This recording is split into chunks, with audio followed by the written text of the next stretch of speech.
കുറച്ച് ദിവസമായി നമ്മൾ വീഡിയോസൊക്കെ ചെയ്തിട്ട് അജി പനി കുറഞ്ഞില്ലേ എന്ന് കുറേ പേര് ചോദിച്ചിട്ടുണ്ടായിരുന്നു കേട്ടോ. പനിയൊക്കെ കുറവുണ്ട്. പക്ഷെ കഫക്കെട്ടുണ്ട്, ചുമയും തലവേദനയും കുറയുന്നില്ല. അമ്മ ഓക്കെ ആയോ എന്ന് ചോദിച്ചിട്ടുണ്ടായിരുന്നു കേട്ടോ. അമ്മ കംപ്ലീറ്റ് ആയിട്ട് ഓക്കെ ആയിട്ടില്ല. അമ്മയ്ക്ക് കൈക്ക് ചെറിയ രീതിയിൽ പഴുപ്പൊക്കെ ഉണ്ട്.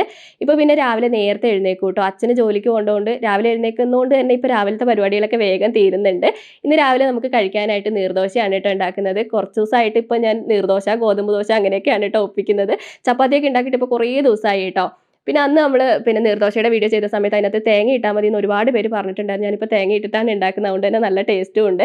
പഞ്ചസാര കൂട്ടി കഴിക്കാൻ പറ്റാത്തതുകൊണ്ട് ഞാനൊരു തട്ടിക്കൂട്ട് ഗ്രേവിയും കൂടി അതിൻ്റെ കൂടെ ഉണ്ടാക്കുന്നുണ്ട്. പിന്നെ അന്ന് നമ്മൾ നീർദോശയുടെ വീഡിയോ ചെയ്ത സമയത്ത് അതിനകത്ത് ഒരുപാട് പേര് പറഞ്ഞിട്ടുണ്ടായിരുന്നു ഇത് കർണാടകക്കാരുണ്ടാക്കുന്ന ദോശയാന്ന് പറഞ്ഞിട്ടുണ്ടായിരുന്നു. ഞാനും ഇത് അവിടുന്ന് തന്നെയാണ് കേട്ടോ കണ്ടിട്ടുള്ളത്. ശരിക്കും പറഞ്ഞാൽ ഞാനും ഒരു കർണാടകക്കാരിയാണ്. ഞാൻ ജനിച്ചതൊക്കെ കർണാടകയിലാണ് കേട്ടോ. കുഞ്ഞിതാകുമ്പോൾ അവിടുന്ന് വന്നതാണ്.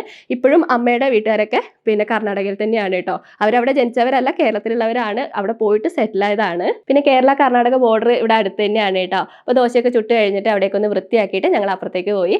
ഈ ദോശയുടെ കൂടെ ഞാൻ ഉണ്ടാക്കിയ ഗ്രേവി അത്ര കോമ്പിനേഷൻ ആണോ എന്നൊന്നും എനിക്ക് അറിയില്ലായിരുന്നു. പക്ഷെ കഴിച്ചപ്പോൾ നല്ല ടേസ്റ്റ് ഉണ്ടായിരുന്നു. കുറച്ച് എരിവ് കൂടിപ്പോയി, വേറെ പ്രശ്നമൊന്നും ഉണ്ടായിരുന്നില്ല കേട്ടോ. പിന്നെ കുറച്ച് പാത്രമൊക്കെ ഉണ്ടായിരുന്നു, അതൊക്കെ ഒന്ന് കഴുകി വെച്ചു. അരിയും ഇട്ടു കേട്ടോ ഉച്ചത്തേക്കുള്ളത്. പിന്നെ വൈകുന്നേരം ഞാൻ കറി ഉണ്ടാക്കി വെക്കുന്നതുകൊണ്ട് എനിക്ക് രാവിലെ അങ്ങനെ പ്രത്യേകിച്ച് പണികളൊന്നും അധികം ഉണ്ടാവാറില്ല. ഇവിടെ പിന്നെ ഗ്യാസ് തീർന്നുകൊണ്ടാണ് കേട്ടോ ഞാൻ അപ്പുറത്തേക്ക് പോയിട്ട് ദോശയൊക്കെ ചുടുന്നത്. അമ്മയാണെങ്കിൽ പിന്നെ അടുപ്പിൽ തന്നെ എല്ലാം ചുട്ടെടുക്കും. പക്ഷേ എനിക്ക് നല്ല മടിയാണ് കേട്ടോ. അതുകൊണ്ട് കറി ഉണ്ടാക്കലും ദോശ ഉണ്ടാക്കലും ഞാൻ അപ്പുറത്ത് പോയിട്ട് ചെയ്യും. പിന്നെ ഗ്യാസിന് ബുക്ക് ചെയ്തിട്ടുണ്ടായിരുന്നു. ഒരു കുറ്റി ഏട്ടൻ മേലെ കൊണ്ടുവച്ച്. അപ്പോൾ ഏട്ടന് സഹായം ആയിക്കോട്ടെ എന്ന് വെച്ചിട്ട് എന്നെക്കൊണ്ട് പറ്റുന്ന പോലെ ഒരു കുറ്റി ഞാൻ പകുതി വരെ എത്തിച്ചു കേട്ടോ. ഇവിടെ ഞങ്ങൾക്ക് ഈ ഒരു കയറ്റായതുകൊണ്ട് നല്ല ബുദ്ധിമുട്ടാണ്. മഴയൊന്നും ഇല്ലെങ്കിൽ വണ്ടി താഴെ വരെ വരും കേട്ടോ.